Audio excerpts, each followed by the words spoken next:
BSF এর প্রাক্তন আধিকারিক বা প্রাক্তন সেনা জওয়ান হাবিব শেখ এই মুহূর্তে আমাদের সঙ্গে টেলিফোন লাইনে আছেন। হাবিব বাবু, আপনাকে স্বাগত নিউজ বর্তমানে।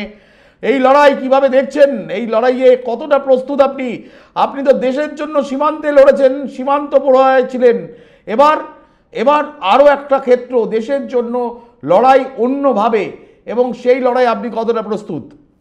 দেখুন, আমরা তো লড়াইয়ের ময়দান থেকে এসেছি, মানে আমরা দেশের সেবা করে এসেছি। এবার এই মুর্শিদাবাদের মানুষকে যে বিভিন্ন রাজনৈতিক দল ৭৭ বছর ধরে পিছিয়ে রেখেছে এবং বর্তমান শাসক দল 15 বছরের কাছাকাছি যেভাবে মুর্শিদাবাদের মানুষকে লেবারের কারখানায় পরিণত করে দিয়েছে, বাংলা, বিহার, উড়িষ্যার রাজধানী এই মুর্শিদাবাদ।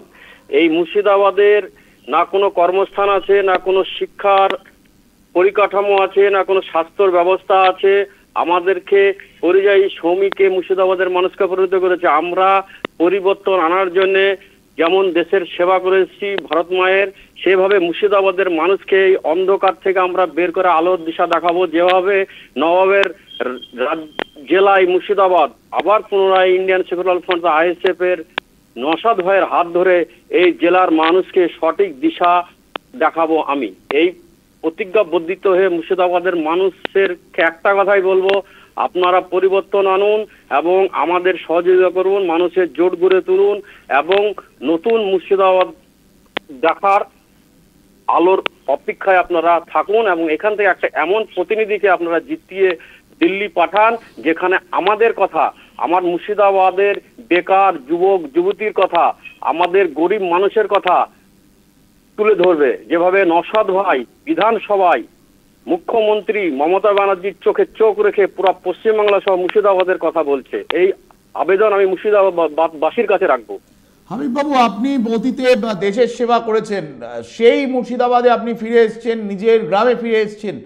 সেই মুর্শিদাবাদে আমরা দেখেছিলাম আগে একটা কংগ্রেসের আধিপত্য ছিল, সেই আধিপত্য এখন শুধুমাত্র বহরমপুর জুড়ে, এবং সেখানেও এবার একটা লড়াই হবে। কিন্তু মুর্শিদাবাদের ক্ষেত্রে জোড়া ফুল ফুটতে আমরা দেখেছি, সেখানে আমরা বাইরন বিশ্বাসকে দেখেছি, সেখানে হাবিব শেখের লড়াই, সেই লড়াইটা কিভাবে হবে? আইএসএফ এর পতাকা এবার উড়বে কি মনে হয়? অবশ্যই। আমরা দেখুন, নওশাদ সিদ্দিকীর নেতৃত্বে আমরা চলছি। নওশাদ সিদ্দিকী ভাইজান আর বাইরন বিশ্বাস আসমান জমিন ফারাক। নওশাদ সিদ্দিকী ভাইজান এমন একটি ব্যক্তি যে পিছিয়ে পড়া দলিত, আদিবাসী, ওবিসি, হিন্দু সংখ্যালঘু ভাইয়ের কথা বলে, সেইভাবে আমরা তার নেতৃত্বে মুর্শিদাবাদের নেতৃত্ব দিচ্ছি। আমরা ভাঙবো কিন্তু মচকাবো না। মুর্শিদাবাদের মানুষকে সঠিক রাস্তায় নিয়ে যাব, সঠিক দিশা দেখাবো। এই প্রতিজ্ঞা নিয়ে যেভাবে আমি সেনাই প্রতিজ্ঞা নিয়ে নেমেছি, মুর্শিদাবাদের মানুষের জন্য আমি এখানে প্রতিজ্ঞায় নেমেছি। প্রচার পর্ব কবে থেকে শুরু করছেন? প্রচার পর্ব আমরা অলরেডি কাল থেকে শুরু করে দিয়েছি, আজ থেকেও আমাদের প্রচার পর্ব চলছে। অনেক ধন্যবাদ আপনাকে, শুভেচ্ছা জানালাম।